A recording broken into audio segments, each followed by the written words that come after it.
In any criminal court system, means, motive, and opportunity are the three elements of a crime needed to convince a jury of guilt in a criminal proceeding. They refer to the ability of the defendant to commit the crime, the reason the defendant had to commit the crime, and whether or not the defendant had the opportunity to commit the crime. The person or persons who killed Tupac Shakur may have had all three at one time.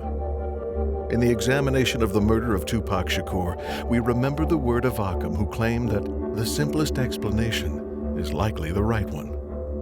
Who would have the means, motive, and opportunity to snuff out the greatest hip-hop artist of the 20th century? Who would be capable of influencing a police department into ignoring key witnesses? Who would have the means to derail the investigation? And who would have a motive for the killing? Was it street justice? Or was it simply about the money? For the next 2 hours, we invite you to sit in the jury box as witnesses speak. We invite you to see who has lied and who has benefited from Tupac's death. And we invite you to hear the motive for why it was important for some to extinguish the light of one of the music industry's most successful artists. And we invite you to be a part of solving a puzzle the police have ignored. We call it a reckoning. We ain't going nowhere. Yeah. Some people out there don't want us to represent the Don, man. They just want us to stop. This the reckoning. Ride on down, keep riding, keep riding. Tell my homie, give peace to the world, give peace till we all give peace. We gon' call it the reckoning. Ride on down, keep riding, keep riding. Tell my homie, give peace to the world, give peace till we all give peace. We gon' call it the reckoning. Apply pressure, don't let it stress you. Keep your eyes open, you close them, that's when they get you. You ever get lost, go to the scripture. Never let them play with your mind, label a mister. This the truth that you hearing coming from the booth. Humble on part 1, mooring on part 2.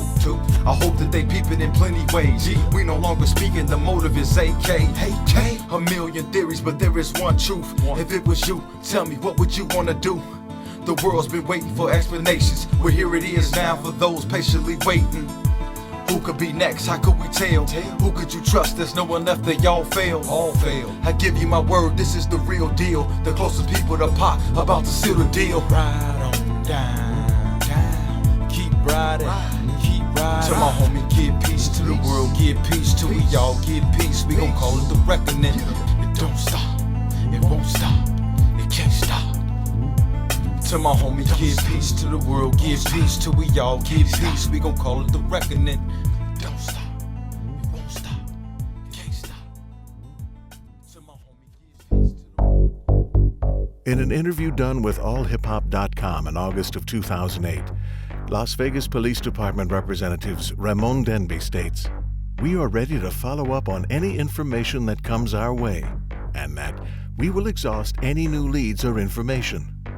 Yet in the last year, the Las Vegas police have made no attempt to follow up on leads provided by any of our witnesses. To remember what our witnesses had to say, we take a moment for a short recap.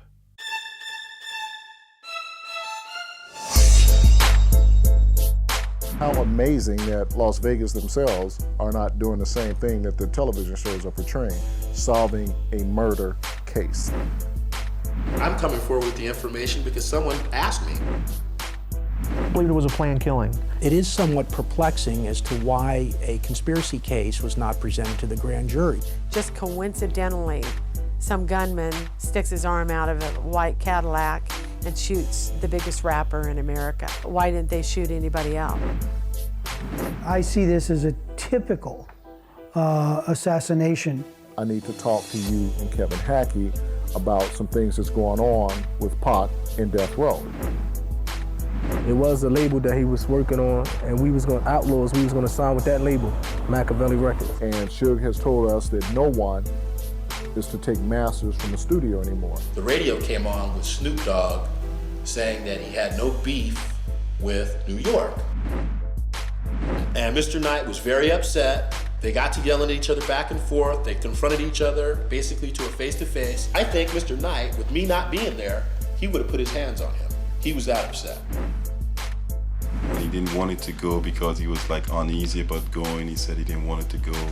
Tupac told him, specifically told him, that he was a dead man walking. If I can shift blame to someone else. Reggie began to tell me about how he was upset at Kevin Hackey, and that Kevin Hackey had my Nextel two-way cell phone radio. Reggie Wright told us not to carry any weapons. If you cannot defend yourself, you're going to be an easier target for me. So now I'm in a situation where I'm being asked to guard Pac without any weapons or a phone. I think the reason they removed me from Tupac is because I was one of the few people that wouldn't buy into not carrying your weapon. An innocent individual that comes in to protect someone, and he's totally set up. I think Orlando Anderson's, the beating doesn't make sense. Another crucial part of your planning is going to be whether or not your victim is aware that he's in danger. I think Frank had no idea that I received him 4 phone calls.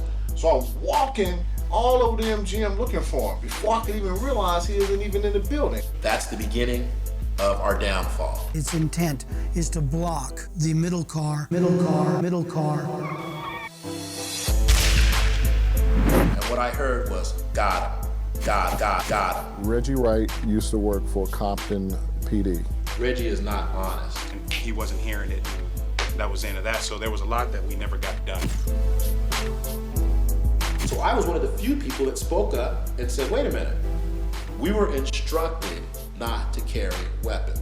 And we kept getting the runaround, yeah, we'll get you in touch with him. When I was a judge, if I would have found out that police officers misrepresented or lied in the search warrant, I would have taken immediate action. Murdered, yes. Assassinated, absolutely. Reggie Wright Jr. is the one that brought him to that interview. The fact that Reggie Wright Sr. is a police lieutenant, if that's not a conflict of interest, I've never heard one. That communication, however obtained, either through search warrant or otherwise, needs to be gathered. Yeah, a lot of people have died that were directly or indirectly linked to this investigation. To this day, I believe that gotcha was inside the organization and not out. How do you prove that the police are not doing their job when they will not tell anyone what they have done or are doing? How do you know they have done the right job? You can't. So what we have to do is determine a delta, the difference between what we have been told and what is truth. One thing is to continue to add witnesses who have never before been interviewed by police, which is exactly what we did. Okay, Michael Moore should have been interviewed. Michael Moore should have been talked to. Right after Tupac Assassination, Conspiracy or Revenge, our first movie, when that came out, Michael Moore should have been contacted some kind of way by Las Vegas PD. They could, give a 100% or 50% effort to try to find him, to talk to him, to interview him. The information is still there and the information is valid. They didn't do it. Same thing with Tracy Robinson. Didn't do it. Kenneth Archer, Leslie Garland. These people are law enforcement or prior law enforcement. Las Vegas PD never interviewed them. I'm gonna take out my glasses for this one because I want them to know. For everybody that think Pac was a hood person, Pac was not a hood person. He was never a gangster. He was never about the gangster stuff. He was always about making music, making money, and keeping his family happy. Tupac was the guy who would run for mayor, okay? He's the guy who had that kind of pull and that kind of charisma. A lot of the stuff he did from his heart. Like he would give people money on the streets that he didn't know. He would stop and, you would have homeless people. He would always have money on him and he would give it to them. That's a lot of stuff that people didn't know about it. Pac forced me to believe in him. He was so hungry to see change. I have to say my best memory with Tupac was in Rome, and he was up all night dancing because that was really him doing a little dirt, staying up all night and being who he was, and then that night getting on stage, even though he didn't have to, and putting on a little concert for them over there. We were on a layover flight in Texas. We had to land the plane because Tupac's background group, the Outlaw Immortals, they were They were, for less of a term, they were acting up on the plane, and they made the flight attendants and the pilot uncomfortable. So when we landed the plane, we were met by PD. What I remember about Tupac was he was so angry with the Outlaw Immortals that not only was he lecturing them like a dad would to his sons, but they all had on their diamond necklaces representing the label, and he took all of the necklaces, put them in his pocket, and basically told them, you'll get them back when and if I decide to give them back. Pac took me when I was 16 years old. He was like a big brother. I always tell the people he's like a big brother to me or a father figure to me. The Outlaws, the Dog Pound, those guys were kids at the time. Okay, they were 16, 17, 18 years old. I didn't see Gaddafi in some years. As I grown up to be a teenager, he grown up to be a teenager. When I ran back into his mother, she was telling me that he was a rapper now. And this is a time when I started doing rap music myself, and I was writing. And she was telling me he was doing music now, and his brother is Pac, and they coming to New York, so they wanted to introduce me to him. And to keep them under control and to keep them out of trouble, we had to pay a little bit more extra attention to them when we were out doing video shoots or out on tour. This one particular one was Mutar, and Mutar had a story.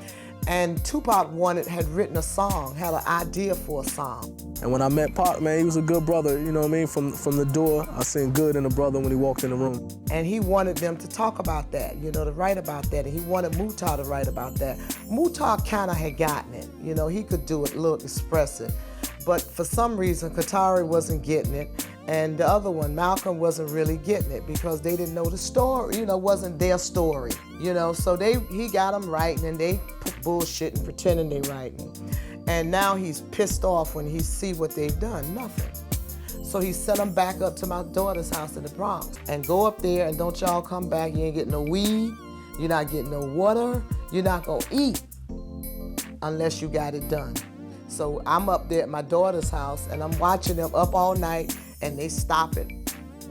Then they write a little bit, then they let it play a little bit more, and they write a little bit, and they arguing back and forth with each other, and you can feel the tension because, hey, they gotta get something done because, oh boy, he's wounded, mind you. He has been shot in the quad studio. So he's wounded, and he's the wounded warrior, and he's taking bullets, and here you little no accounts can't do nothing. And they up there and they trying real hard because they want to be good. They want to do right. And when they come back, they had made something. I forgot the name of it, but they had something, and he was pleased enough because he was a sucker. He played hard, but they gave him enough for him to tell him to roll up something. Pac wanted to do something that was out of LA, so he brought Fatal with him. Sometime later, Fatal got up in the middle of the night and had taken the keys to the Lexus. And he had taken off in the middle of the night, like 2, 3, or 4 o'clock in the morning, whatever time it was. And the unfortunate thing for Fatal was that it became fatal because he totaled the car. He totaled Pac's, it was brand new, it just, had gotten it. He totaled that car. Right after that car got totaled, Pac kicked him out of the Outlaws. Okay, he was no longer part of the Outlaws. Fatal got sent back to wherever he was from, New Jersey or wherever it was. And I never saw Fatal anymore, And there was another incident with another outlaw, which was Big Syke. I came to work one day and Pac said, hey, Syke, you see that nigga around here? Do what you do. He's not allowed. I don't want him nowhere around me. And I didn't know what was going on with that other than the fact that I knew this for sure, that because after the All Eyes on Me CD had dropped, Big Syke was trying to get a record deal, and he was going to be getting a deal because he told me himself that he was going to be getting a deal. And Pac, I believe, didn't want him to have a record deal with Death Row because he was going to sign him under his label that he was putting together, Machiavelli Records, okay? So I think Syke went to Suge and tried to do a deal with Suge. Suge told Pac about it, and I never saw Syke no more. And I like Syke. Syke was cool, I like the work he did on Thug Life, and I really like the work he did with Pac on All Eyes on Me. But, that was Pac, man. You cross him, there's no gray area. It's black and white. You cross him, you do something, you screw up, you are out. And he proved that by kicking Fado out for wrecking a car and Sight for, you know, whatever he was trying to do as far as trying to strike up a record deal with Death Row.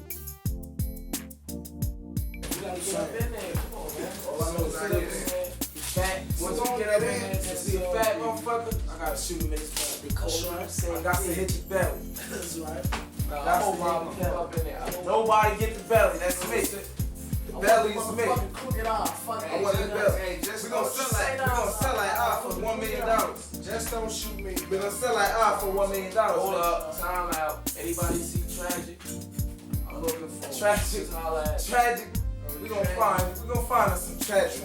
Tragic. Whatever the fuck you gonna do. That's right. Tupac introduced us, and he's like, you gotta meet Layla.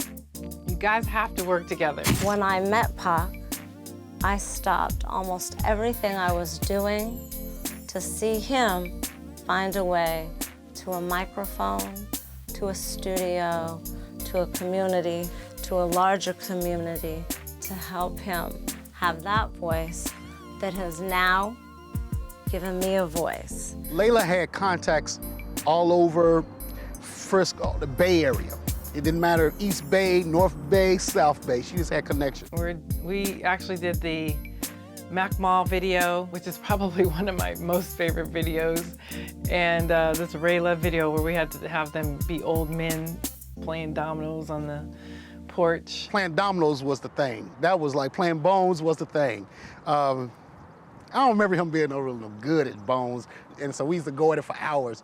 And during while everybody was playing bones, he would be writing. You know, he always had his little notebook and writing, and then he'd throw away. And I look back now and say, man, I wish I'd have kept some of those things he threw in the garbage, because you know he would throw away so many songs. When he did Trap, I lived in this apartment on the 23rd floor.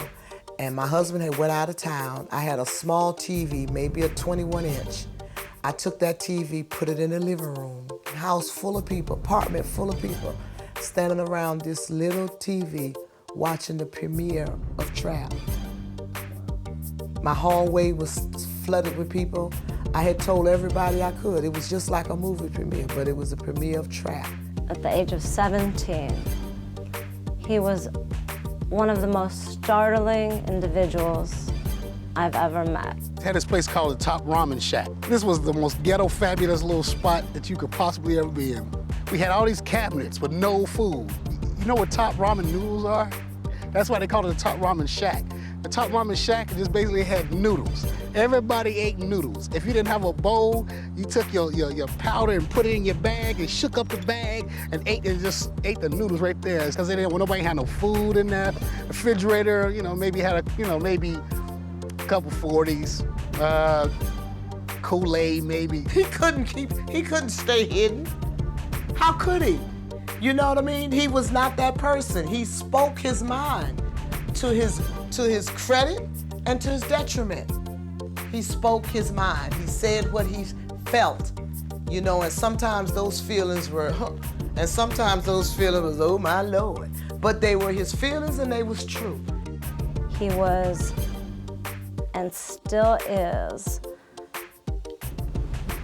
just one of the most amazing voices. When Tupac and all of us got kicked out of the Top Ramen Shack, eventually we will get kicked out of the Top Ramen Shack because we got raided. I loved Pac instantly. She said, come and stay. She already had 5 kids. So you're talking about 5 kids and 5 grown men or more sleeping. The only place we could sleep was on her living room floor. I can't remember how many people have lived with us. And those who remember back in the day with this with Pac, they will know we all slept on the floor. You just had to get your spot on the floor. People will remind me they stayed with me at one point or another. That's a part of me. I will always be a mother to many. Well, at least we had a spot. When it was raining, when it was cold, it get cold in Bay. We had a spot. Tupac knew absence. He knew affection. He had a mother who planted amazing seeds in him, who loved him dearly. Hey, now, come on, Daddy. One of the biggest rally cries for detractors to the case of agents for death row being responsible for the murders is the contention that Tupac Shakur was not, in fact, leaving death row records.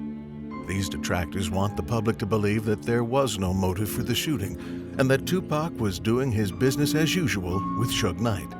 In an interview with allhiphop.com, Reggie Wright declared, "I didn't know what the financial business was. I know they were all happy."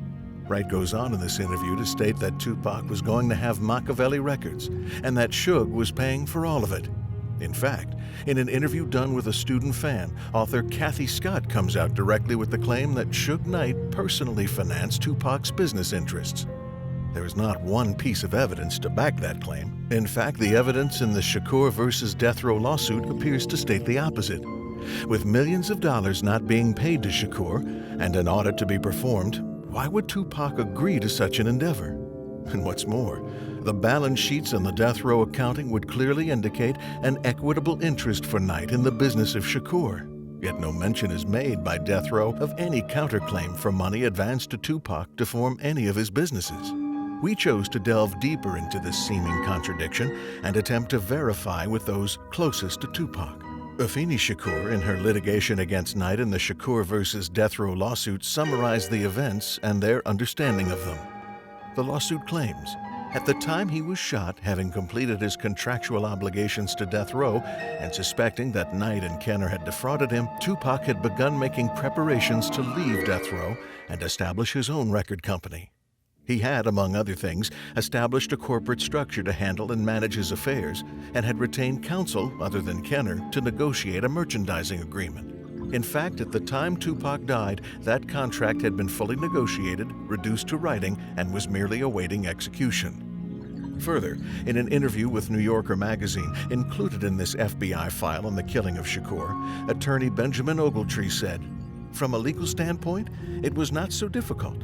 The contract signed in prison could have been challenged, but," he added, "you have to live after that.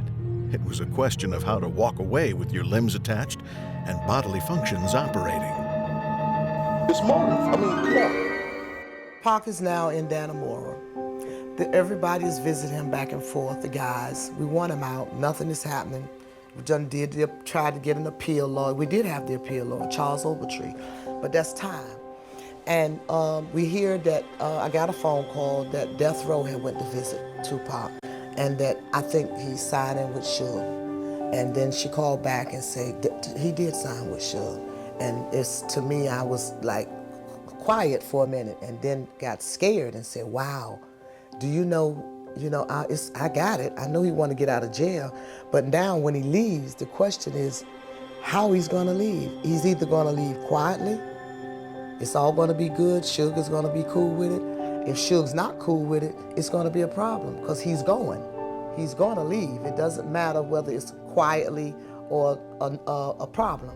And I know Tupac is gonna make it a problem if that person try to hold him once he fulfills his obligation, because he's gonna fulfill his obligation. So I was really taken aback by it because I was a little afraid of Tupac, how he was gonna maneuver himself through that deed. He was done. He was done.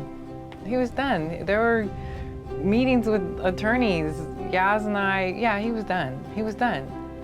He had fulfilled his obligation with Death Row and no intentions of renewing any sort of paper agreement. After the MTV Music Awards, prior to us going home, there was an altercation about what Snoop had done, and Mr. Knight was very upset, and they got to yelling at each other back and forth. They confronted each other, basically to a face-to-face, and this is the first time I've ever heard of Machiavelli before it even came out to be a CD record.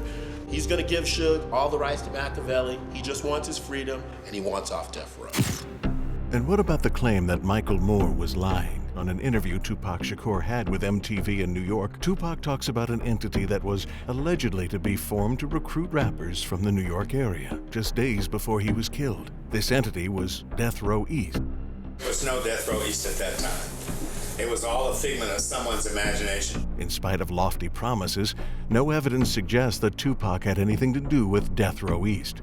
The majority of the evidence stands that Tupac set about his own course of action with his own business associates. When Death Row East was announced and Tupac and people were talking about it, there was no Death Row East. If Knight and company were really planning to expand death row operations to the east, why did it never happen? Was it ever to happen? Or was it just another lie that Tupac was told? The evidence speaks for itself. We never had any further discussion about it. At that time, there was no Death Row East. As I said, there was no Death Row East. I don't know that there was ever really a Death Row East. He knew gangsters, what they would perceive as gangsters, tougher guys than a Suge. He just didn't know gangsters, those gang people. But the people in the Black Panther Party that did 99 years was also some tough asses. And they schooled him on revolutionary tactics and how you do this and that. And after a while, he didn't want to hear that no more, because he'd tell him, Mama, no, take off your kente cloth. He wasn't a nationalist like that, you understand? He was on a mission. I think even when I met him back in '93, he was on a mission. He was always, he meant what he said. It was not a shallow conversation. I met him on a video set. The first time I met him, I think he was doing I Get Around or something. It was being shot at one of my friend's house. The guy was like shining. And they pounce on your energy. They pounce on your history that helps make you who you are. And they want to smother your fire. No. This is my story. I love this because I don't got nothing. I'm not thinking of nothing that I don't want to be involved in. I don't want to sell my ideas. I don't want to sell my thoughts. I want to watch them grow. I want to plant it with the right. I want to match it with the right bait and let's both nurture it and make it grow and then cut it when it's healthy and feed everybody. This is new evidence about what happened with Tupac and about where Tupac was going in the future. Okay, even he himself, in the recorded conversations with Tracy Evans and Tracy Robinson, the reason that she was even recording those conversations is so she wouldn't have to write it down and she could keep track of what Tupac wanted, because she was catering to Tupac. And in his own words, okay, how can you dispute? How can you say that something's inconsistent when you hear it out of the person's mouth himself? The CEO of Death Row Records, Knight had built an empire that controlled untold millions of dollars in revenue from the acts of Dr. Dre, Snoop Dogg, and Tupac Shakur. Knight entrusted the protection of the artists to former and current police officers and fire department officials. Tupac's closest bodyguard was former bodybuilder and U.S. Marine Frank Alexander. I ended up on a video shoot in December of 1995 in New York with Snoop and the Dogg Pound. There was an incident that happened where someone shot up Snoop's trailer. I do recall Frank he was basically the leader in pulling everyone out of that Winnebago to get them into the security van and get them out. And we got everyone out of the trailer and, got everybody out of there safe and sound, got Snoop back. 2 days later, we're back in California. I'm at the studio, and Suge called me into his office and he was like, "Hey, Frank, tell me what happened in New York." He goes, everybody around here is talking about you're the hero, man. What happened out there? So I told Suge the story about what happened in New York, and all I was doing was my job. And I wasn't considering myself a hero or anything like that. On certain occasions, Suge treated us well. Suge said, well, Pac is going to probably want you. Snoop's probably going to want you. He goes, you're going to be like the most requested, bodyguard for these guys. And I was like, okay, whatever. A couple of days later, I get a phone call from Reggie saying Tupac has made a decision. He no longer wanted that rotating schedule. And out of the 4 guys that was rotating on him, he's chosen you to be his main security. He wants you as his bodyguard. What do you want to do about it? And I was like, I want to think about it. That's what I want to do. I had been working with Pac on that rotating schedule a little bit, and I saw everything that they said he was doing. He try to leave you, you run through red lights. You just got to be like literally on his butt as you being the chase car, being the bodyguard. Me and Pac didn't get along that well. I started on Pac as a substitute, filling in for Frank, filling in for Leslie. Whoever was on him, I was more of a fill-in for that. He would just blow lights. He would, go places, and he wouldn't tell you where he was going. You had to follow him to know where he was going. And it just got to the point to where I said, okay, I could deal with this. The situation came about, being the main bodyguard. I accepted it. He and I eventually hit it off. Everything was cool, and I was his main bodyguard. When I was on the set of Gridlock with Tupac, he would come over to me and he would say something to me like, how's Pac doing? How's everything going? I would say, oh, everything is fine, everything is going good. It was like, well, he really likes you. You're the only one he gets along with. Tell Reggie to put you on a salary, make sure that you're getting paid right. Reggie made a statement that Tupac didn't like Frank, that Kevin Hackey was the main bodyguard and he liked Kevin Hackey more than he did Frank. First of all, nigga, let me tell you something. I was the main bodyguard. I have no reason to lie, and it's been out there for 12 years. Tracy Robinson recorded a series of interviews with Tupac which have not been heard by the public until now. In these creative session tapes, Tupac spoke of his intentions to expand to more than what he was. I don't think I would have had a career had I not had he and Ice Cube. Whenever I was around him, it was like the floodgates of ideas have opened. In these tapes, he makes his role with Tracy Robinson clear and defined. And he knew that I was receptive, and he knew that I was like, I've kind of always been a little bit of a documentarian. I just always have a notepad with me, and I started carrying a little tape recorder with me because I was like, I can't write fast enough. No, we could be nice. It's going to be a quality project. And that's how I want to be, and I want to be so grown up about it. I want everybody to feel so good about it, but I want to do it real quick and make a lot of money on it. In fact, Tupac asks Tracy to become his counselor and advisor. So Tracy, your job is to be the job I want to offer you is to be I don't know what it's called in regular life, but in my zoned out mentality, to be like my consigliere, to give me advice and to tell me how to take my ideas and make them sound. I have still some of the notebooks where he would say, yeah, I want to do this, how do you want it? I want to get these girls from Vegas, I want to have these different sets, we're going to be like cowboys, we're going to have like was one scene was old style scene with the girls, the hair and the makeup. It was just very, very over the top, kind of situation for a music video, but it was fun. We just were doing, it was just doing. We just kept going and kept going. It is clear that the motive of Shakur was to leave death row and move on to his own projects. Some Crips in the club at the House of Blues, and they came over to Tupac and they asked him, who do you represent? Who are you down with? And Tupac said, what are you talking about? He goes, who you repping? He goes, you with death row, they're Bloods. You hanging out with Crips, you hanging out with Bloods, who you repping? And he was like, man, I don't represent no one but me. I'm Tupac Shakur. He goes, that's who I represent. I am neutral. And that was it. Pac was friends with Snoop. Pac was friends with Suge. If you want to represent a color with Tupac, it would have been green. And that's the color of money. He wanted to make money. He would tell us, y'all ain't got no sense. You don't know how to make money. Use me. Y'all can't make a t-shirt. You can't do a t-shirt business. So we start trying to make t-shirts. Use me. I'm a commodity. You got the best thing to make money right here. So why would he be stuck with a Suge Knight? Was it always his plan? Or was it a desire that came toward the end of his contract fulfillment? When did Tupac plan to leave death row? Or was it something he knew he would do from the start? There seems to be a consensus on the matter from those closest to him. Anybody knew Pac knew that he wanted to do his own thing. Because he knew he was talented. He knew that. There's no doubt about it.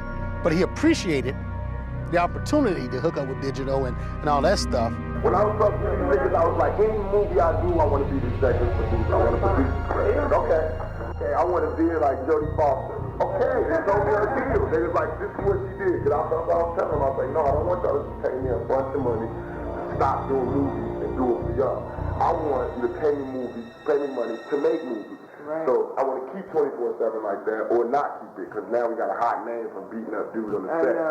So create a film company. no, use the names and pictures, which is already set up, which we should push to them. And then that way it'll be like that. And then when we get the money, then I can say, okay, we already got directors, we got cinematographers, we got writers, we got everything. We can produce it, we can do it, we can do everything. We're ready right now. There is a popular myth that Tupac was going to start a record label that would be released through Death Row, called Machiavelli Records. But the evidence of Tupac leaving Death Row works counter to this myth, as does the practical consideration of Tupac losing an additional 20% or more by not working directly with Interscope. Tupac asks Robinson to find a way to avoid that middleman altogether. You go to wherever you got to go to get the information, but don't let them know. What way do I do that? How do we own all that? You know what I mean? The violent actions of Death Row against other artists were almost legendary, and his whole family and staff knew it. Knight's violence toward artists who questioned the ownership of masters or who requested an accounting from Knight were met with violence, as these court documents show. His whole family and staff knew that when Tupac made his first overtures toward leaving Death Row, the fact alone that he would dare challenge the record label's accounting was sufficient grounds for violent retribution. This prompted Yasmin Fula to visit Frank Alexander and Kevin Hackey on the set of Gridlocked and warn them. Myself and Kevin Hackey, we were both on duty that day on the set, and it was in the evening time because it was already night, and I got this phone call from Yasmin Fula, and she said, "Hey Frank, I'm coming down to a Gridlock, don't you and Kevin leave because I need to talk to the two of you." So, you know, probably 30 minutes later, she shows up, and she goes, "Hey," she goes, "there's some things going on over at the Death Row office. Pac has called an audit on the Death Row office." Now, this was the first time I had ever heard anything about an audit, obviously, because she came down to tell us this story about, you know, the audit going on. And her main thing was that she wanted us to pay, like, a little bit more closer attention to Pac, watch him a little bit closer, because she wasn't sure of the repercussions of this audit that was going to be going on, because apparently Pac was pretty hot over it. Nowhere in the Dannemora Agreement was the most critical provision, the one for which Tupac sold his soul and for which Knight repeatedly took the credit, that Death Row had any right to Tupac's masters. Knight had no contractual right to keep them from him. According to the adversarial claims made by the Shakur estate in 2008, by the time the 1996 Interscope agreement was made, Tupac had recorded approximately 152 unreleased songs that were not included in the 3 albums that were the subject of the 1995 Dannemora agreement. Nothing in the 1995 Dannemora agreement gave either Death Row or Interscope the right to exploit the unreleased songs. Moreover, there was nothing in the contract between Death Row and Tupac which gave Death Row ownership of the tracks, either the compositions or the sound recordings. As such, both the sound recordings and the compositions belonged to the artist, Tupac, even though the physical master tapes were in the possession of Death Row. It just was gonna be ugly, and because we had already heard on the phone, driving around in LA, a call, Tupac is at Death Row, pissed off. He wants his shit. That was in June. To this day, the bankruptcy trustees are still finding Death Row masters, hidden by Knight in an attempt to conceal them from their rightful owner. On October 2nd, 2008, a woman led Deputy Christopher Schmidt of the Livingston County Sheriff's Department to a storage unit in Burlington, Michigan under her name. That's where the officer found what would appear to be certain master recordings and videos contained in 10 by 12-inch black boxes. Deputy Schmidt told the court that he had in his possession what he believes to be numerous master recordings of Death Row records that he obtained from the storage unit. Also located in the storage unit were work orders, allegedly signed to remove the property from Pacific Coast Title Archives. He wasn't feeling comfortable with what he was receiving, I guess, as far as his royalties or whatever, because every Friday, the runner from Death Row office would bring $5,000 in cash and give it to me to give to Tupac later on that day. And Pac would, every Friday, would tell me, "Frank, call the office and have Roy bring me, $5." And, $5 was $5,000. It was like Friday was his payday, but it was only $5,000 every time. Yeah, he was making millions of dollars, but $5,000 out of $1 million is not much. That's not even a fraction of a percent.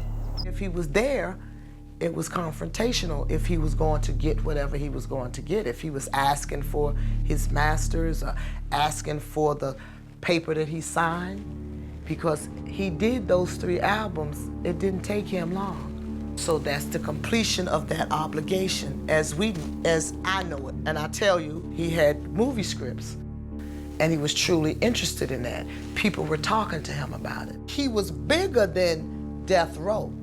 His ideas was bigger than that because he wanted to go further than that, and he wasn't dragging a Suge behind. Ain't you gonna get that?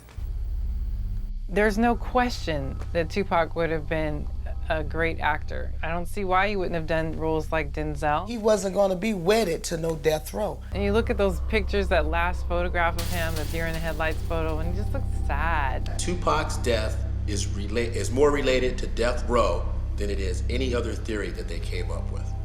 Due to what I heard in New York about the Machiavelli album, about him requesting his freedom, about him wanting to start his own production company. Sources claim that after the trip to New York, Tupac put both Kenner and Rightway Security on notice. Shakur would no longer use their services. So I think after we did the MTV Awards, I don't know what went down, but he wasn't too happy about it, and he didn't care about going anywhere. So he didn't feel like he didn't want to go to Vegas. I don't even think he wanted to do the video. With Tupac set on his own path to success without the weight of Death Row, and now having given his 2-week notice tonight in the New York hotel room September 4th, Tupac decided to focus on more personal issues and cancel the Death Row scheduled trip to Las Vegas the following weekend. There are some who claim that Tupac's intention not to go to Vegas was not true, that he never opted out of the trip. They claim that Tupac was only upset at night. This, however, was not the case. For the first time, we hear the real reason that Tupac was not wanting to attend the Tyson fight that weekend and the family problem he contemplated using as an excuse not to go. Pac's cousin, my son, Kenny. He's my hairy ass cousin. All right. Ken, he from out here. So if y'all see my cousin, give him some love. My little brother. Yeah. All right. Get everybody on there. Everybody. Was on drugs. And he had taken one of Pac's rifle, and he didn't want to go to Vegas. So he didn't want to go to Vegas, but this was a good reason for him not to go, because he was going to come down here and kick his cousin's ass. God. That is true. There was a whether or not to come to Atlanta to beat his cousin's butt or to go to Vegas. And my daughter went because Kadada went to be with Kadada. And yeah, he did not want to go to, because he was with Kadada. He had a thing going on. He had a fantasy that he wanted. He wanted to get married. I know niggas like me. I can fuck everybody good. I can fuck them all for real. But I can never have one to myself. Because the thing that they love so much is the mix. As soon as they know me, it's like they want the mix. You know what I mean? It's like they like the bad guy more than they like the real guy. Because once you know who I am as a human being, it's not as exciting because you can figure it out. Wasn't so much Vegas as his girl and, that thing that they were doing together and that dream that he was into, as opposed to the thing in Atlanta was a family thing. It's a gun, the guns, and his cousin is on drugs again and whatever. Tupac's decision to leave Death Row may have been unwelcome, but his desire to audit Death Row's books and take his master tapes was unacceptable. I think there was pressure on him in terms of his work and that thing, his sense of obligation, but he really didn't want to go. They begged him to go. Tupac was convinced to cancel his trip and go to Las Vegas anyway. Reggie Wright asked me to ride with him to the meeting that we were having. It was about 12 noon. When we arrived there was 23 other security personnel for Rightway Security at this meeting, along with the attorney and Reggie Wright. It was a benefit for a retired boxer. And the reason that it was a benefit for this retired boxer is because the feds and the police had been watching 662 every time we would come in town. And they kept looking for a reason, I guess, to shut it down. and we were not allowed in that weekend. So they had this, benefit for this boxer going on, and that was going to get us into the club for that night. We had the security meeting earlier that day, and we were told by this attorney that we had never had a meeting, like this before, where an attorney at his office would have been in charge of a meeting and would be telling us that we couldn't carry weapons. But the reason that we supposedly wasn't able to carry weapons is because of this benefit that was going on for this retired boxer, and there was no need for us to have weapons. Las Vegas Metro officer Patrick Barry, a retired professional boxer, did not know Marion Knight or Tupac Shakur personally. He owned Barry's Boxing in Southwest Las Vegas, a charitable, youth-oriented boxing program created to help young boxers in their 20s. Kalisis arranged a fundraising event at Club 662, as Knight was a client of his, in his role as director for Friends of the Las Vegas Metro Police. Kalisis thought a fundraiser might help, but in the history of strange ideas, this was stranger still. Why raise funds for anti-violence with a man whose reputation for making hit records is overshadowed by his knack for violence? And why do it at a nightclub that was already having a difficult time getting licensed? But these were more than just normal security officials at a nightclub function. The individuals that were specifically being disarmed were the personal bodyguards of an internationally known celebrity. Frank Alexander and Michael Moore worked individually and were assigned the personal protection of Tupac. This brings up another contradiction that defies logic. In a situation where there was going to be a high probability of violent behavior, what possible sense would it make to ask the only people responsible for the security that evening to not properly arm themselves? It is to be noted that there is no proof that it was Kalisis' idea himself to disarm the guards of his own volition. He simply made the request. But there is no way to tell the difference between an order from Reggie Wright being conveyed through an attorney and an order from the lawyer himself. That was the reasoning that day earlier for us not to have weapons. We were told to either leave them in our room or in our car. And how we got to the car is that it was going to be three of us. Myself, Michael Moore, and Al Gittins were going to be the only three that was going to have weapons. And my car was parked on the opposite side of the hotel that night by the time we were ready to go to the Club 662. That's why I was getting in the car with Tupac, because my car was on the other side with my gun in the car. They say the 60s was crazy, but the 80s was worse. Crack fucked blacks and gave birth to a curse. The gunshots were fired from the suspect vehicle only, again, which is described as a white or light-colored Newark Cadillac. The moon's bright, the sky's misty. Know my future, cause I know my history. My life predicted by a gypsy. Murder she wrote at the end of the story, the streets get me. That's why I live quickly and always keep a pistol with me. Ghetto prisoner, won't stop fighting until I'm free. Raising a city of fallen angels where niggas ain't scared to bleed. If money's the root of all evil, then greed's the seed. This ain't living, we taking cause ain't nobody giving. How can it possibly be peace in a country built on murder? Laws passed daily, my nigga, to purposely hurt you. I'm the product of a hate that society nurtured. When will the evil end? Too many browns and blacks in the system, victims of legal sin. In court praying for mercy when condemned by evil men. Ain't no love in the heart of the city. If it's a God, where is he? My homies dying over hundreds and fifties. I sit back, sip yak, and analyze the situation. Ain't a person alive today knowing the monster we facing. They crucified Jesus Christ, so Marcus Garvey for Rice, shot Malcolm X in the chest, gave Nelson Mandela life. Tupac died at 25. Told my mama bury me with a 357, just in case God tripping, I don't get into heaven. Shit is crazy, huh? This is what I see. We are no longer slaves, but we sure ain't free. So until I ain't gotta kill and steal from my own folks, tattooed across my soul are these words I just spoke. So who the fuck y'all gonna call when I break all the laws on behalf of every innocent criminal?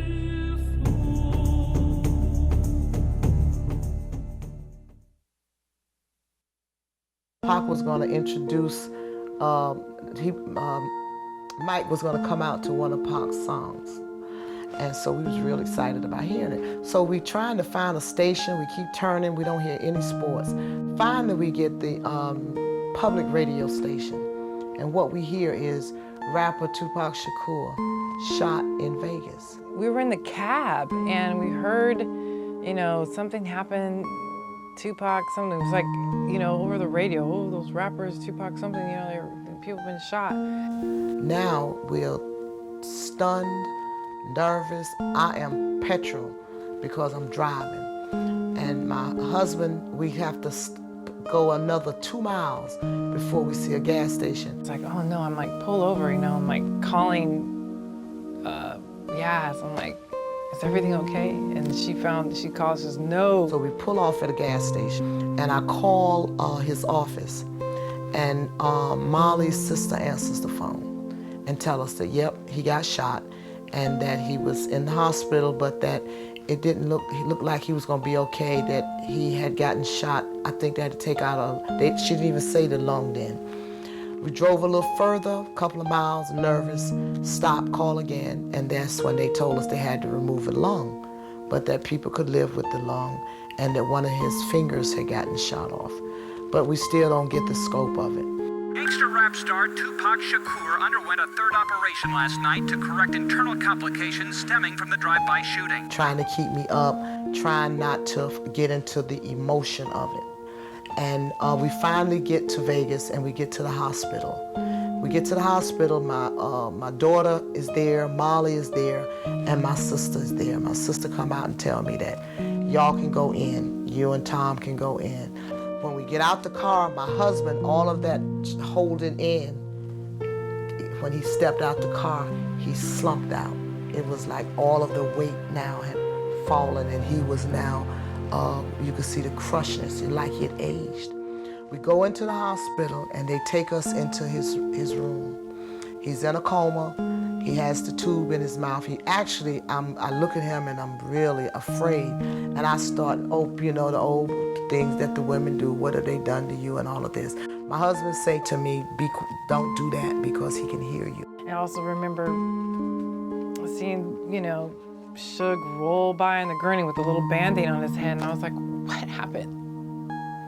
And the first day, I think, when I saw Suge, I didn't want to see him because they say, look, Suge got shot. I can't see that. I don't see the shot. I see something, but it's not a shot.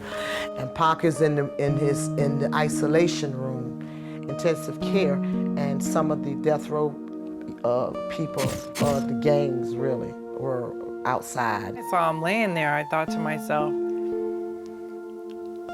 he can pull through this.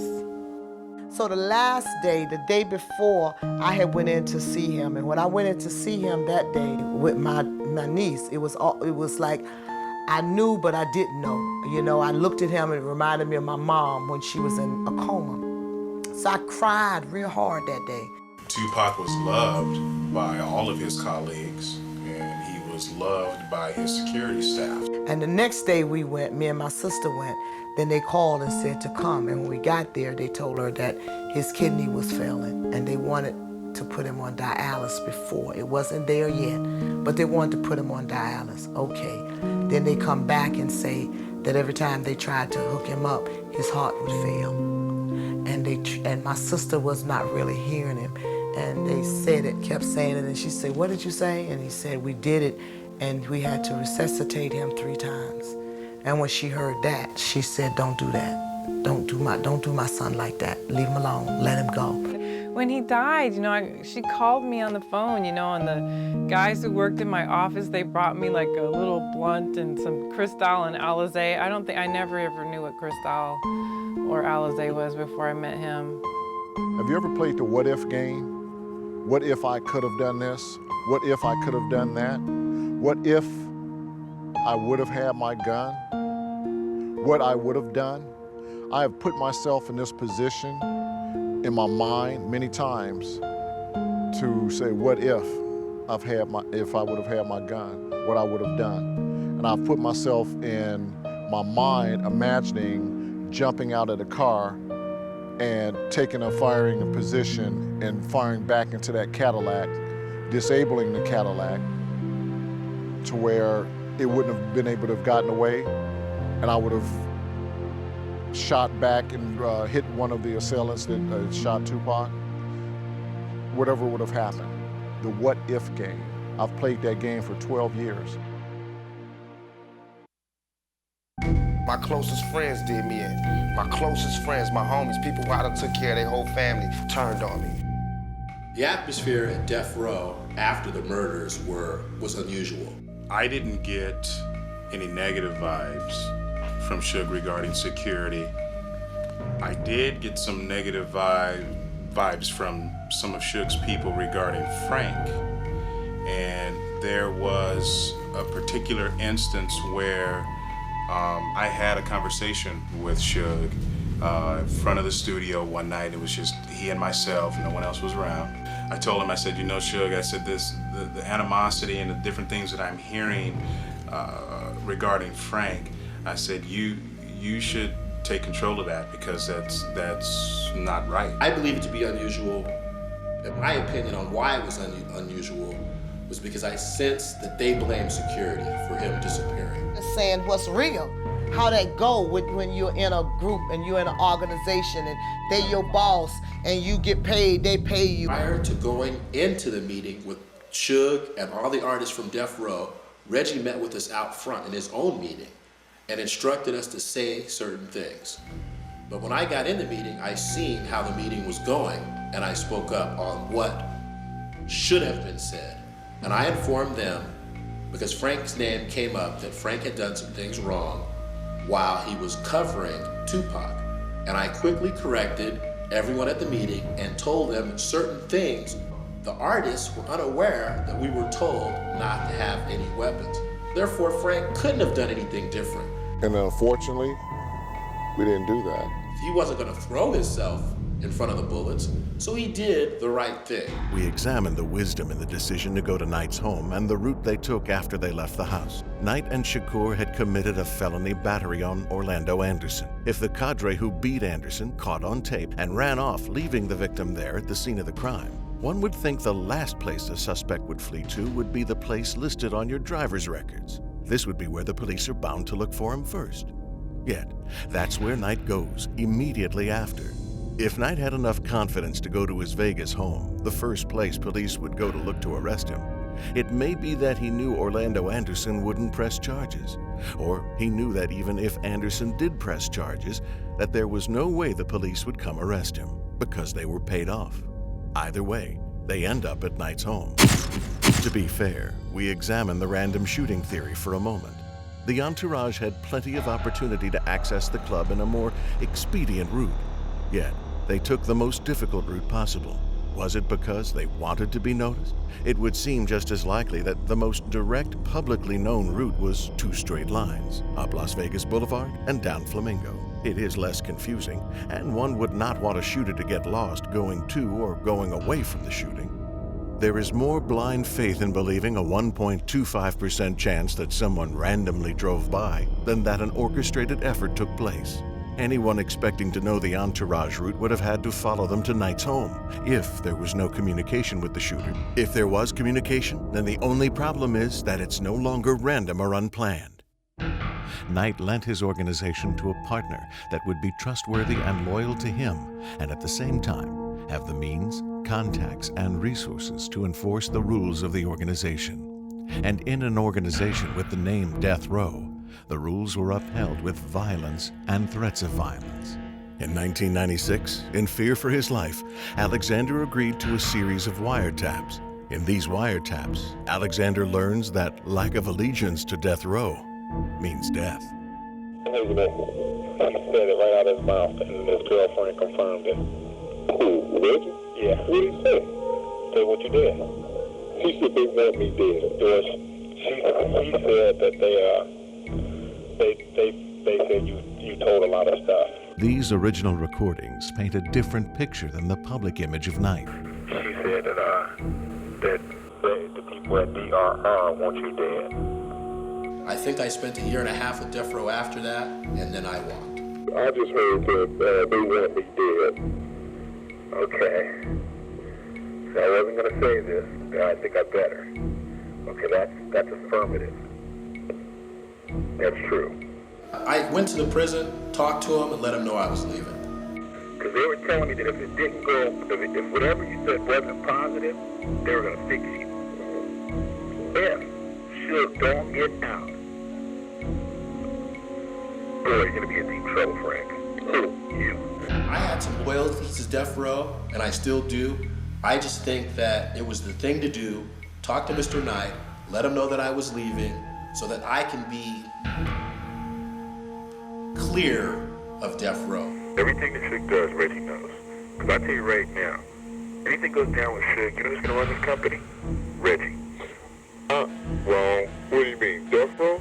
He would much rather see it turn over to Reggie. Nope, wrong, because then everything comes back on Reggie. In corporate America and national security, the head of security shown to be negligent at the least during an assassination is asked to find another line of work. Reggie Wright got a promotion. He goes, yeah, if anything happens, anything comes up, Reggie would be the one running the whole day in and day out operation. Man, I can't see it. Reggie's dad told me that. Well, he goes, one thing Suge didn't do is he didn't blame any of it for Reggie. In fact, these court documents filed by the U.S. bankruptcy attorney in 2005 claim that Knight transferred his business property interest to Reggie Wright Jr. in an attempt to sell the property without the bankruptcy court's knowledge. This is known in the courts as a fraudulent transfer. Reggie claims to have made no money off of it, insisting that the only money he has is from a disability pension from his days as a police officer in Compton. This clearly shows a level of trust between Knight and Wright. The McPherson lawsuit also shows Wright in the management capacity for Death Row, as does the Clear Channel lawsuit, shown here. But why in the Death Row debtor examination would Suge Knight, when asked who ran the day-to-day operations of the label, keep Wright's name out of it completely? Instead, naming his then wife, an artist at the label, as the officer of the company during his incarceration. Why would Knight perjure himself to keep Wright's name out of the examination when there were already volumes of data to support that Wright was running the company when Knight was in prison? Why would he lie? What is it that drives Knight to keep Wright's name out of the front line? Could it be a street loyalty? Or could Wright have something on Knight that could implicate both of them? And what would that something be? Even Wright himself in the all-hip-hop interview admits to running the day-to-day operations. So why lie about it? And trust me, this shit was already fault. Every one of them decisions that got me out of there, you in there, and everything else, all that came from Reggie's mouth. Did it not bother Knight that Shakur, his most lucrative asset on the Death Row label, was dead on Wright's watch? His comment was, we ain't gonna be hurting for nothing. Who is we? He said, we ain't. This is what he told me. I said, dang man, that's pretty sad. I said, financially, that's gonna fuck some shit up. And he goes, we ain't gonna be hurting for nothing. Reggie Wright and me had different opinions. Well, Suge asked me what I was gonna do. Yeah, well, what you gonna do, Frank? What you gonna do? Do you know what he meant? No. You don't? No, I don't. Obviously, I don't. What did he mean? He wanted you to take someone out. I said, Reggie, what was Suge implying? And then Reggie, he got so stupid on me. Oh, nigga, you don't know see what I'm saying? He said, you don't know what's up? Niggas need to be disappeared around here. I put in my work for him. I did my time with him. If you didn't get lost and not get subpoenaed today, I think you'll be fine. Yeah, Reggie. Credibility is dead in the times we're living in. And that's why this project is huge. Because a lot of people are not, they may say they're loyal, they talked about loyalty, maybe back then may have been some loyalty, but now it's when people get that time hanging over their heads. You don't think that's going to cause some interruption in your life? Is it worth the trauma? Is it worth you, anytime you see his picture, hear his name, and I hope the name and the picture keep coming out even more, because he was, regardless if you liked him or didn't like him, he still deserved life. The same thing would I blame the outlaws because they didn't jump in front of the bullet and take it? Could I blame them young people because they was in the third car, not the second? Do you understand? I was still going through the pain of Tupac's death. I was sitting at home. I had gotten a book deal. I had gone to New York, and I was getting ready to put all of that stuff together. And then the manuscript was being written, but I was sitting there with a 9mm in my manuscript, getting ready to shoot myself. I was ready to just end life because so much death was surrounding me at that time.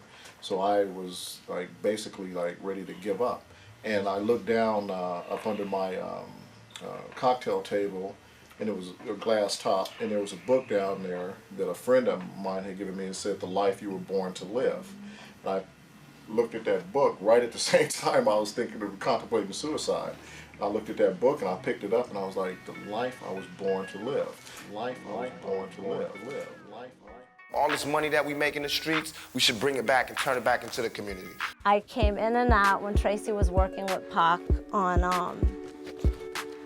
the videos and his plans. And the one thing I can also tell you is that Pac, Tracy, we all have plans to have facilities and do this work with our locked up youth. And we have major plans. We did a series of recordings, we taped, and we outlined a movement that would help to educate kids all over the country and to use our art to penetrate. This is the microphone sessions. For those of you who've never been before, this workshop actually started with Pac and Ray Love. There was a group of 7 of us that met in my living room on these rugs 20 years ago. And our goal was to be a group of writers that wrote together. Never did I imagine that one day he would be here in spirit and that we would actually have him as a topic and celebrating his life and his legacy. Pac didn't come for the first few months. For the first few months, there was 5 of us. And every week we'd meet, and I would give the assignment. And I ran things. And then came Tupac. And he came for 2 weeks and wrote on topic. By the 3rd week, he said, "What made you think you were running things? Why do you think you get to pick topic?" Layla is a fearless lady. She's just going for it. She's not gonna stop doing what she's doing. She's even kill. She keeps on doing it. It's like, I haven't been here in a while. It's a different group of faces. It's the same energy. She's still giving her heart. You kind of get what you ask for. And because Pac refused to let me run things, we shared the running of the space. And each week, all of us from our very different worlds wrote on a topic, and then we would put together a 90-minute assembly, cell phones to vibrate. From here on out, we're recording. Mine, better make sure. I promise everything will be fine. Mother, bump, Ray, and the J Valentine. If you didn't know, I'm gonna show you that Doja was that brother that you should have signed. I spoke at Layla Steinberg's poetry class in North Hollywood. It was amazing. I loved it. I loved speaking to the kids and the people that were there about Tupac. There was a tribute to him there. It was really nice. And I talked about the what if game. We just gotta be smarter and sharper, or they're gonna start taking away each and every person that steps forward to do anything positive for the community. Compton police claim to have identified the Cadillac that was the shooter's vehicle, a rental car, the only white Cadillac rented in Los Angeles that weekend. Las Vegas police claimed they never received that information. According to the Los Angeles Times, 2 days after the shooting, 2 Crips were seen in Compton driving a white 1996 Cadillac bearing a rental sticker. An informant told the Compton PD that Crips had visited a car stereo shop whose owner also did body work. They believed that the Crips brought the car to the stereo shop to have damage repaired. The Times also goes on to claim that the Compton police found that a Carson Enterprise rental car agency had rented such a car to a man with possible ties to the gang underground. They took a photograph of the car and detailed their findings in a report. Compton investigators say they gave this additional information to Las Vegas police. Manning said his detectives never received it. If any part of the Compton Police Department report regarding a rented white Cadillac is to be believed, you have to start with the fact that it was a rented car. Someone would have had to have rented it, used their license, given a credit card. Yet, to date, no copy of the rental contract has ever been released by the Las Vegas police, nor has the name of the person who rented the car been made known as fact. Unless the Compton Police Department is willing to extend the gang rivalry theory to include the employees of Enterprise, it stands to reason that an identifiable person, provable in any court-competent jurisdiction as evidence, could be identified and possibly charged as an accessory to the murder. I think that the reason a lot of it was covered up is because most people that worked for death row security had a badge of some type. And I think the ball was dropped right there. I think people had badges, they didn't want to push the issue, and they chose to overlook looking at death row. And when I look at all what's happened with Rampart, people that we had working for death row, or we had Los Angeles police officers working within the organization, Compton police officers working with inside the organization, that is where it failed. Yeah, you had a lot of guys with badges. And I would think that those guys who were hired by Suge and were with him that night would have been interviewed by the police. But I mean, maybe they know something. When you have police officers interviewing police officers, I believe a code of silence came and took place in Las Vegas. I found that there was a tightness. Everywhere you went, there was like this tightness that nobody wanted to, it was almost like people were afraid to talk about the case. I mean, there was a weird sort of ring around the investigation that was tough to penetrate. And I was getting a lot from cops inside. And I did report that Metropolitan Police in Las Vegas were on Suge Knight's payroll. Where security themselves, they were quiet. No one was saying anything. So deep down inside, I personally believe them badges stopped us from getting to the truth. Was it possible to buy off the police and prosecution of Las Vegas to cover up illegal wrongdoing on the night of the murder? If you ask Vegas strip club owner Michael Ghilardi, as part of his FBI informant testimony, it was. In one interview with the FBI, Ghilardi said that he maintained cash reserves or club banks of $75,000 at Cheetahs and $125,000 at Jaguars. Typically, the policemen would each have access to $500 per visit. The practice of catering to policemen started from the time Ghilardi said he opened in 1990 to buy drinks and lap dances for those individuals. All told, Ghilardi implicated at least 11 police officers, all of whose identities were removed from the documents obtained by the Las Vegas Sun. Ghilardi told FBI agents that he dealt directly with 2 local prosecutors. Ghilardi estimated that one of those prosecutors received $10,000 worth of sexual favors, lap dances, and drinks. He also claimed to have given at least $5,000 in services to 2 other prosecutors. Finally, over a 10-year period, Ghilardi estimated that he gave judges in Clark County a total of $100,000 to $200,000. Could they have also been paid off by those with the means to do so to cover up the Shakur murder? One thing that Ghilardi, the man who bought off the police and judges, shares with Knight: both were represented by George Kalisis. For his part, Sheriff Bill Young told the Las Vegas Sun that the activities of the officers did not rise to the level of crimes. Apparently, bribery and corruption isn't a crime in Las Vegas anymore. And how do now retired Sheriff Bill Young and George Kalisis still keep in touch? They are both on the board of directors of Hookers for Jesus, led ironically enough by an ex-prostitute arrested more by Young than any other officer. And what of Ghilardi? Was his word any better than those he accused? As a star witness for the FBI, it apparently was. What about the former detectives of Compton? Were they so sure that they had their man with Anderson, that after 10 years their informants have come up with nothing new? Police often use informants to help investigations move, but informant information can be considered unreliable. This was probably around, I'm going to say June, possibly July timeframe. We were going into the House of Blues, and it was just a hangout day. We were going there. Pac wasn't performing or anything like that. And there was this guy there, and it was a brother. He was a tall guy, and he was patting everyone down as we were going through that entrance. Hussein Fatal was one of the backup outlaw singers, and when he patted him down, Fatal had a gun on him, and it was a Glock 40 cal gun, handgun. Pac was pissed. He was pissed. And he said, Frank, go put this fool into the limo. The story picks up now with Kevin Hackey.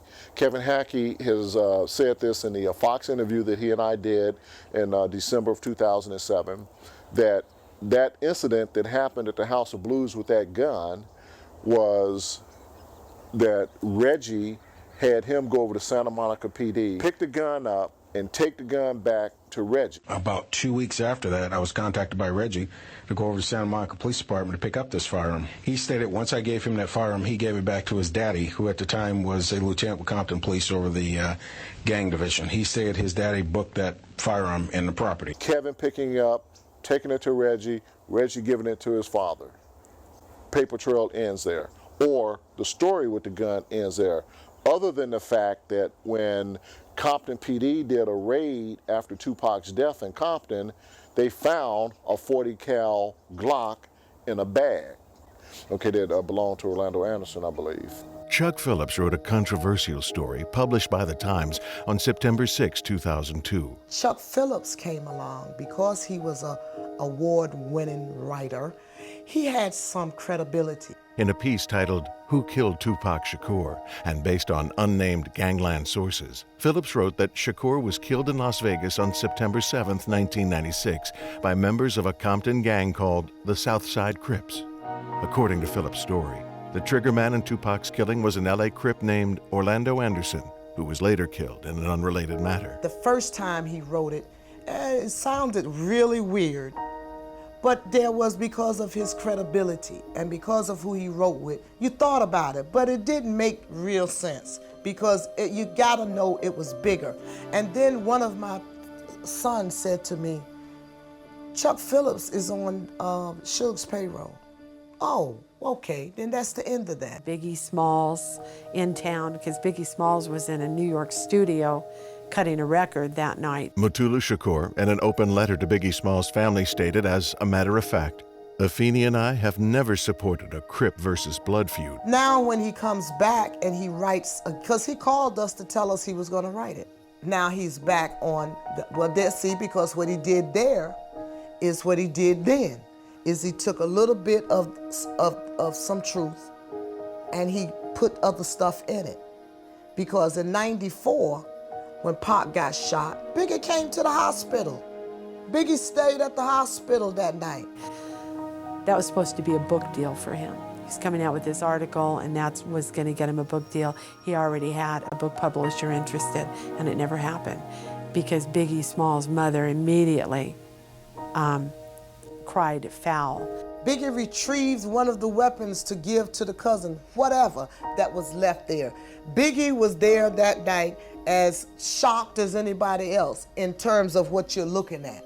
And, you know, her son was in New York, and how could they not verify? How could the reporter not verify Biggie Smalls' whereabouts when you're accusing him of murder in a two-part series on the front page on the Sunday edition of the LA Times? You know, you think you would have gotten that part confirmed and want it confirm it with a little gangbanger out of Compton. It was so wrong. What I know is that night when he got shot, Biggie was at the hospital. And he was not at the hospital gloating. People I was dealing with, talking to people in the entertainment media who were just shaking their heads. How could he possibly get that wrong? Don't support the phonies, support the real. You know what I mean? It wasn't meant to be. It was meant for him to die and for this to happen, for people to still be talking about him. That's right. For the effect that he has on people, for the livelihood that he has provided for people, all of that. I have nothing to lie about. I'm doing for my friend, for my brother, what I think he would have done for anyone else and stood up for in his belief and in the political person that was inside of him. I believe that Pac would have been doing the same thing that I'm doing, fighting for my justice as well as I'm fighting for his justice. I truly believe that with all my heart. They've said the same thing about his mother, about capitalizing and exploiting. So that's neither here nor there. He was what he was, and he was a commodity in his head. I know I'm going this way, so I don't want to pay nobody to ride with me. You know what I mean? I would much rather you get yours and I get mine together and let's do that instead of just like, look, and the next 5 we gonna get paid. He go 10,000. Why? I know we're gonna make it there. You go with us and you'll make more than that. He go 10 while you wait. You know what I mean? Like that. That's what I feel. He was the best that we had in terms of the ability to make money. And the documentaries and all of that, here's the thing. The good people do it and the bad people do it. If the bad people can do it, why can't the good people can do it? If the people that didn't like him can do it, why can't the people that cared for him do it? If the person who's doing it now, who's behind it now, has a yearning in his soul and spirit, which I truly believe, to get to the bottom of it as far as he can go with it, to do all that he can to rectify that thing, to make that thing right, to make it okay, to make it as best that he can, to put out as much as he can about it, to make it right with himself and his soul. Why the hell not? Why stop that? Every time I think it's over, they drag me right back in again. I do not doubt Frank Alexander's motives. John 8:32 will set you free. Read it, figure it out. It affected him in a way that I haven't heard it affect no one else that was around him, that professed to love him. He didn't try to rip his mother off, and he didn't tell his mother a lie. I visited the Tupac Amaru Shakur Foundation this year in April. We had a film festival down in Atlanta, the Spaghetti Junction Film Festival. The foundation came out, they showed their support.